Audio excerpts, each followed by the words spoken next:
Welcome to our Nest Edge April edition.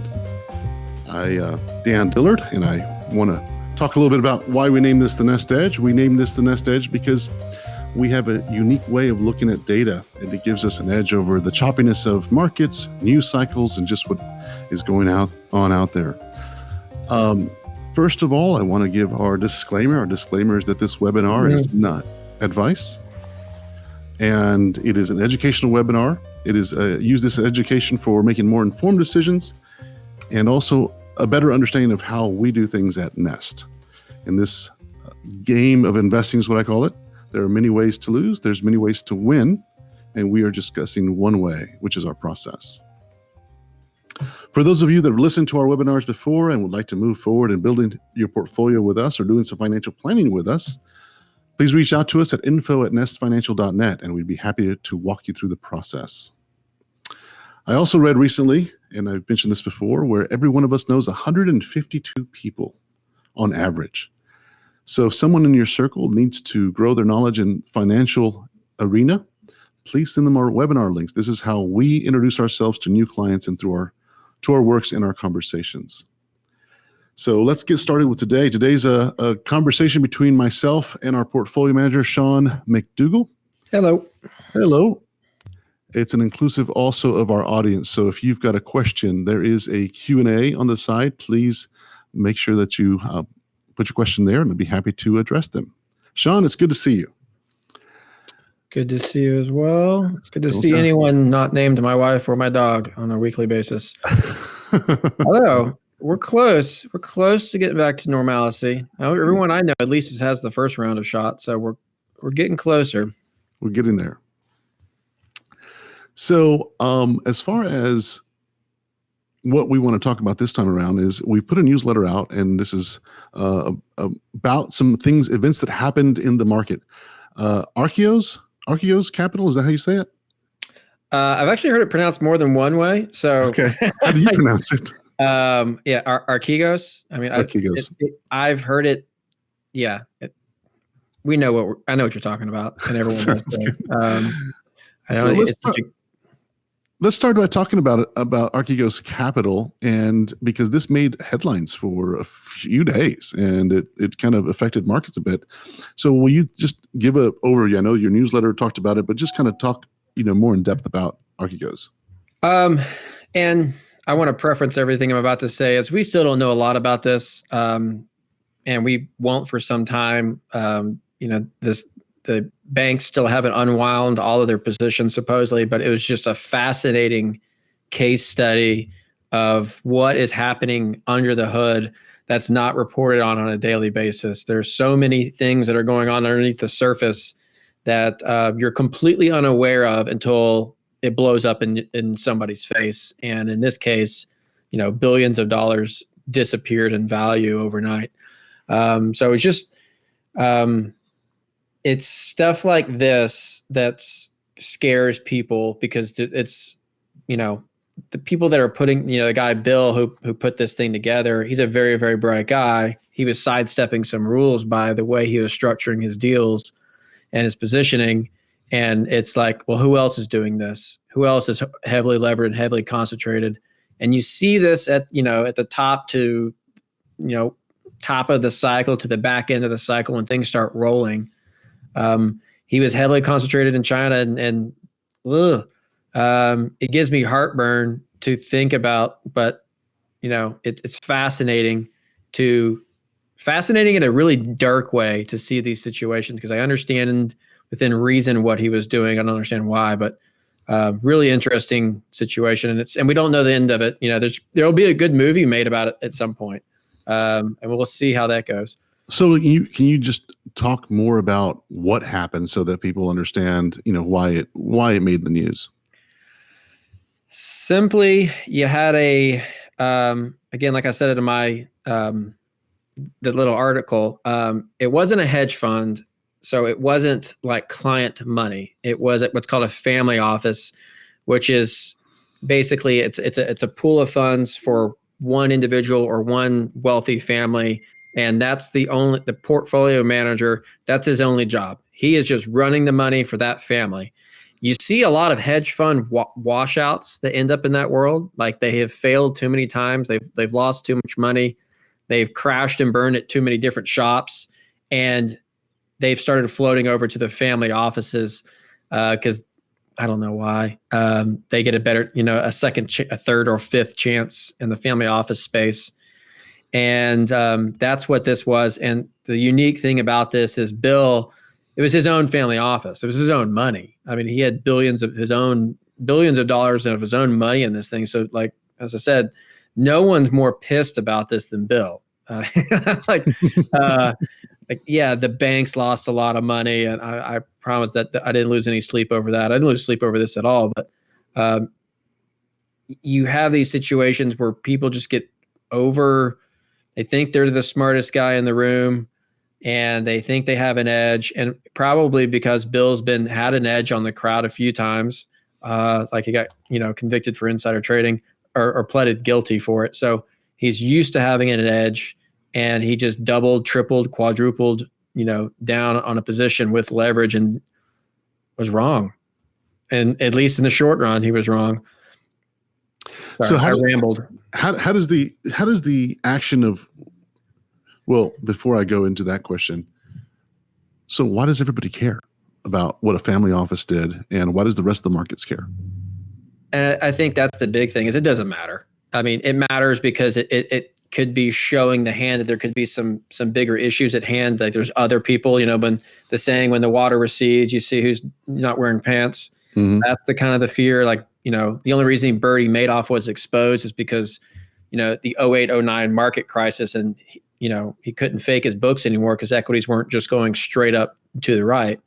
And that's kind of what, that's the real fear. At the end of the day, the people that lost the most of this is Bill and the investment banks. Right. Neither of them, it doesn't really matter. It's a good headline, billions of dollars disappears overnight. And that's really what it was, more of a headline than anything. Mm-hmm. For me, since I kind of know, underneath the hood of what's cooking, it's fascinating. And I'm curious what else there is out there, because Bill's not the only one that was planning, Wall Street has a really terrible habit of copycat and overloading into positions. So mm-hmm. there's blood in the water. What else is there? That's kind of what fascinates me about it. One of the things that I'm curious about is, and what this made me think when I read your article and read more about this, was, 08-09, it almost was like a house of cards. You had one failure, and that caused another failure, and that caused another failure. So I think one of the concerns was, does this, because he was so leveraged with other institutions, does it have the domino effect and start affecting others? Could. It absolutely could. Because you have these banks with all these derivatives that they're trying to unwind, and they're dumping them onto the market, which will pull. I'm just talking high level here. If, for example, if Bill, which he wasn't, if he was super over levered in long Apple stock, and Credit Suisse has to dump like $4 billion worth of Apple stock to cover some of their losses, that has a huge impact because all of a sudden they're dumping $4 billion worth of, shares on the market. So the price gets whipwashed. So people that are running parallel with him in the same positions got hurt too. Bill wasn't the only one in these positions. Mm-hmm. He wasn't the only one, in these derivatives. And so it had an effect. It mostly affected him, but others are tied in different ways. I mean, sure. There's going to be collateral damage for sure. So, how does one person affect the market so drastically? I'm just, Yeah, it's just like that. You got one guy. And when I say one guy, one entity, because it's usually not this situation. It usually is a hedge fund that just they think they're got an edge, and often they do.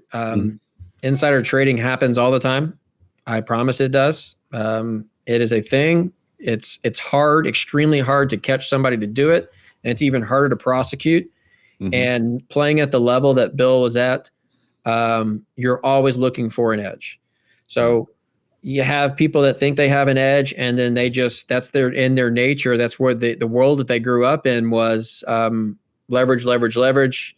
And then when you're getting into the 10s, 20s, and 30s and billions of dollars, it has an impact. I would say most of the impact is it just creates more volatility. So price uncertainty, people get scared. And then, that, the example with Apple stock, this is not what happened, but just so it makes sense for everybody. Like, Credit Suisse dumps $4 billion worth of Apple stock. Well, that has a ripple effect, not just with Apple stock, but people start dumping their NASDAQ shares. They start dumping their Microsoft shares. They start everything up. It does ripple. Got it. Not to the same level that the Apple example will, but there are ripple effects. And so it's just, if you have somebody with that size and, in my opinion, that reckless, it can affect, everyone in a short period of time. And mostly it was news. You don't hear a whole lot about it anymore. It's kind of, the financial media needs something to talk about every minute of the day. They have got to fill that time space or they'll lose eyeballs. And they're in the business of selling ads and clicks and getting eyeballs. So they got to have something interesting to talk about. And what's more fascinating than some rich guy losing billions of dollars? Makes a lot of sense. I'm going to ask this question. I think I know the answer. Did this even impact our clients? A little short-term volatility. I used it as an opportunity to buy some things that I had my eyes on. So it was more of anything, in a very short window of time, we were down a little bit. Everything got kind of rocky when I say a short period of time, I'm talking 2 or 3 days. Okay. But net, it was probably a positive because it let us get into some positions that we were waiting to come back to us. So, the things that he was the most heavy in was Chinese tech, and we completely got out of China a few months ago. So we weren't short China, which I wish we were, but it didn't. If anything, it was a net positive opportunity for our clients and our models. Sounds good. So I want to talk about this leveraging thing. How does overborrowing still happen today? Are there any rules about over leveraging? Yes and no. And again, how he kind of got around that is he went to multiple investment. He was doing business with multiple investment banks. So there will be internal rules because he was dealing with Goldman and Credit Suisse and somebody else. I'm drawing a blank on the third. You said in your newsletter you likened it to going to Vegas and getting putting some money down and getting some leverage there, borrowing against the house. So what it sounds like is instead of going to one casino, he went to 10 casinos and bet on the same cards. And somehow played on the same game with the same, and the casinos don't know what the other casinos are doing. So internally Goldman Sachs has some rules, and so does Credit Suisse of hey, the wild cards, I don't know how this guy got the credit limits with his history. But that's kind of the sign of, he has a good pedigree. He came from Tiger Management. He has a good reputation other than the whole, insider trading thing, but that's not that big of a deal anymore. It's kind of like, you're not racing if you're not trading paint. That's at that level, everybody's gotten their hands slapped at least once. It's not abnormal, but still they should have internally. And the banks make a lot of money on what he was doing. Yeah. So they're at fault here too. They overextended, that's the reason why some heads rolled at Credit Suisse. So that makes sense. Makes sense. So you mentioned he was heavily focused on China, and we got out of that. Can you explain why we got out of China? Why didn't you think it was a good investment at this point? We were long China for a while. It's just they're about, loose terms, 6 months ahead of us from an economic cycle and a COVID cycle. So they're just kind of, they came out of the fog just before they went into the hell before us. They went into COVID hell before us. They came out of it before us, and they're starting to roll over. Economically, they're slowing down while we're still ripping. So we faded out of it months ago because the economic data started slowing, and it was screamingly obvious. Okay, at least in the short run, China's going to have some choppier waters than we are willing to take. We just took our gains, took our toys, and went home and looked into other positions. So it was measuring and mapping data is how we avoided the whole China and Bill Hwang thing. Is just stick to the process, do your bean counting every day.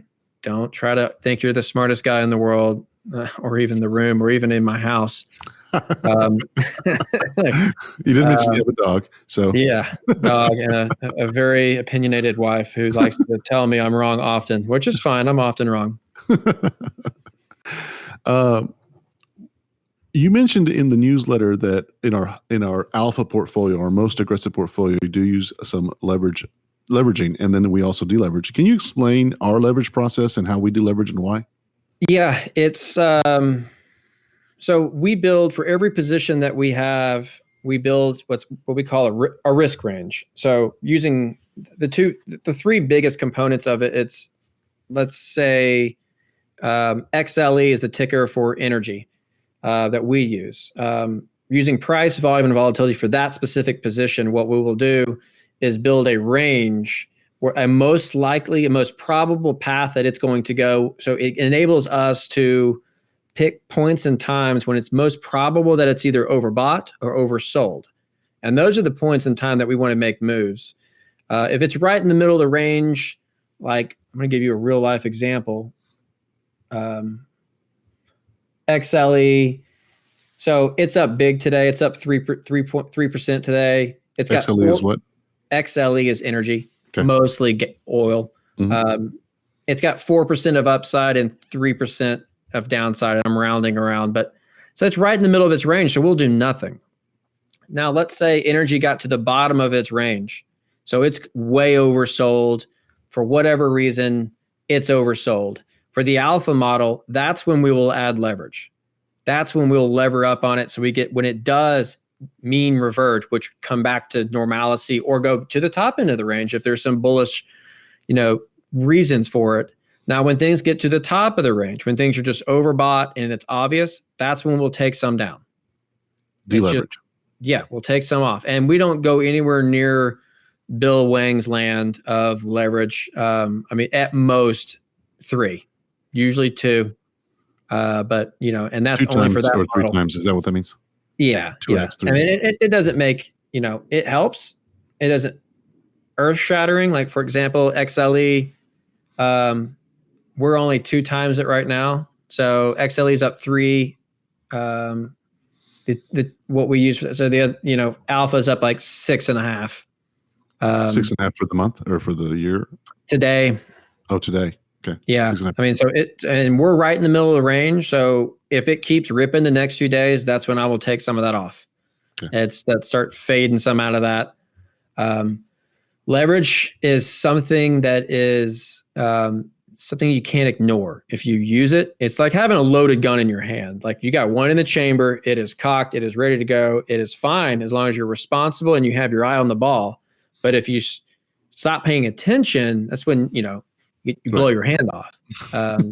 You have to pay attention. Because if it goes in, and more importantly, you have to have rules, and you got to live and die by those, even when it's the most painful, hardest thing to do. You got to, but that's how we treat leverage. We're very careful with it, and it's only for our most aggressive people that really want to rip and get after it. If that makes sense. Yeah. So to explain to the audience, we have 5 portfolios total. 4 are more conservative. So you've got the and I say more conservative, say this, it's not the aggressive one we're just talking about. It's called the alpha, which is doing really well. And we'll talk about that in a second. But we've got income. Well, how did you tell us what the labels are? It's income. It's so alpha is, let's get crazy. Then aggressive growth, moderate, and then income. And they all have different objectives depending on the type of client and what we're trying to achieve. Some are for retirees, some are for people closer to retirement, and so on and so forth. By far, the most popular, I think, right now is our moderate, because most of our clients. Moderate that's where the bulk of our assets are. It has an annual goal of 7% to the client. That's its only goal, is to take the least amount of risk possible to hit 7%. Right. That's all that matters. All of our models have that goal. Each model is how does it hit its goal with taking on the least amount of risk. Right. That's it. Yeah. And for alpha, it's the what we're trying to get to is what, 20%? 20. With the least amount of risk. Yeah, trying to get there. It always ends up it's taking a ton of risk. But yeah, I mean, taking more risk would be as if we did not delever at the top end of the range, stuff like that. Right. But it's part of the risk management process to, if we're going to be crazy, let's at least put a helmet on. Makes sense. Okay, so right now we're about 10 minutes out from being done with our time today. So I want to make sure if there's any questions from the audience, please, that we can either I can answer or Sean can answer. Please make sure you engage us in the chat window. Going on to my next question. Last month you mentioned having the best year and are most aggressive with the alpha portfolio. Now I want to how are you doing now compared to a month ago? What's happened last 30 days? Not a ton, to be honest. It's been pretty range bound. I think I only look at performance numbers every Saturday because that can fog your decision making. But as of this past Saturday, like alpha is up 28% year to date and like 38% in the last trailing year. So it's doing great. Things have kind of cooled off. January and February were great. Let me give you an exact number. January alpha was up 11.5. February was up 10.7. In March, it was only up 0.9. It just kind of calmed down. There was some of the things that were the commodities cooled off. There was some consolidation going on. None of it made me nervous because the range were tightening. So it was making a series of lower highs, but also a series of higher lows. So it was just tightening. That means the volatility was cooling off. It just went crazy in November, December, and then really January and February. So that's a natural thing for things to kind of take a breather. Mm-hmm. And this month it's kind of jumped back on. Today it's up 2%. So we have another few more months of this, at least 60 days ish, or it's probable. I reserve the right to change my mind at any moment, but it's probable we have a runway here to try to, let's make some hay while the sun is shining, because it's probable again that this summer it's going to get rocky. Yeah, that was my next question. Is what are you looking at? Let's talk about the next 30 days specifically, and let's just talk about summer. Why has that changed? So the next 30 days, what are you looking at? Inflation continue to rip. That's the big thing that's driving a lot of what's going on right now, and where we are heavily positioned is commodities and a lot of mid to small caps. Things that do well when growth and inflation are accelerating, which is where we are. This next quarter, I guess technically the quarter that we're in right now is where we're going to see massive year-over-year growth, probably the largest growth that we've seen in recorded history. So we're going to be in positions for things that do well in those environments, which is it's going to be a lot of commodities, let's talk about commodities. Give us an example for those that don't understand what commodities are. Yeah. It's cattle, natural gas, corn, copper, silver, cocoa, soybeans, wheat, things that like inflation. The PPI number that came out last week was 7% year over year growth. And PPI is a fancy word. If you want to, there's CPI and PPI. They're different gauges of inflation, and they're not perfect, but they are a tool. PPI, you can kind of compare that to like manufacturing input costs. How much more expensive is it getting for manufacturing to produce their widgets?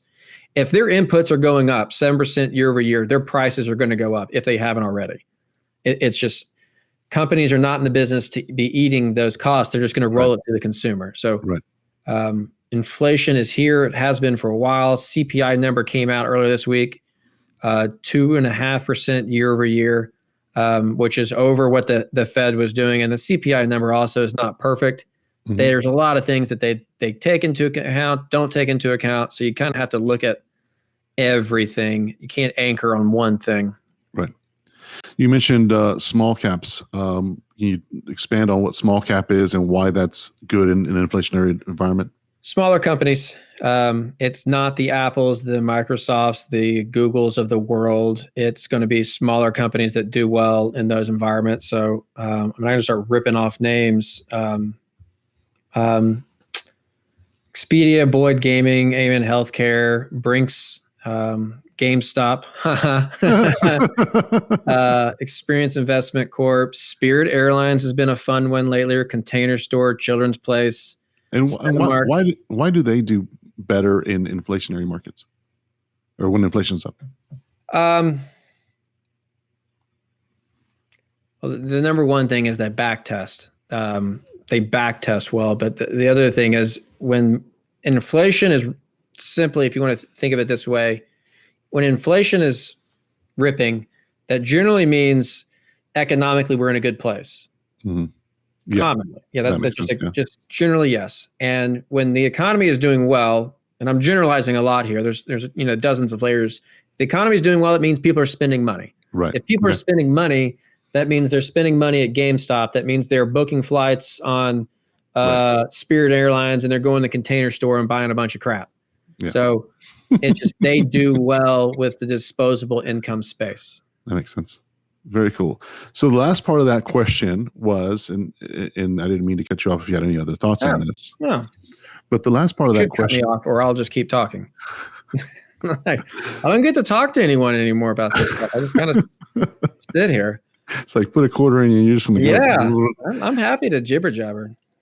So the last part of that question is what you're looking for the next 30 days, and you said commodities, small caps, but also summer's rocky and I want to kind of connect dots for people in the audience. Is this because what we saw in China happened? So if China's leading us by 6 months or so, and that started to roll, U.S. is going to do the same thing. Is that what you're? It's probable. And I don't mean to put words in your mouth. Is that what you're thinking about for the summer? No, yeah, that's probable. That's what we should see is go into the exact same thing. We're in, not to get into the lingo world, but we're in what we call quad 2. Growth and inflation are accelerating. And we're expecting to shift to quad 3 this summer. And growth's going to, by and large, slow down. Inflation's still going to be ripping. So there are going to be some things that do well in both quad 2 and quad 3.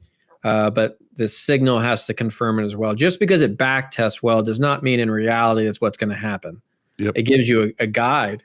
But, if people, that drives me nuts when I see like white papers and all they talk about is, well, this back test.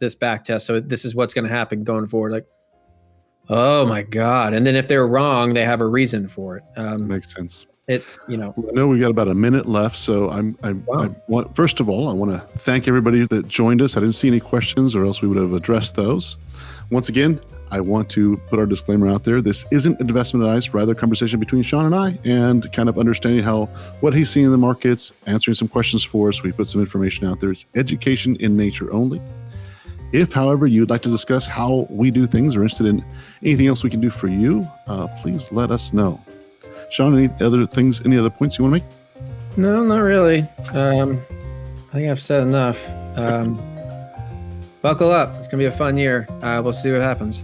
It's always a fun year. Every year, nothing's boring. Sounds great. Well, it's good seeing you. We'll chat soon. Yep. See you guys. Take care. Bye-bye.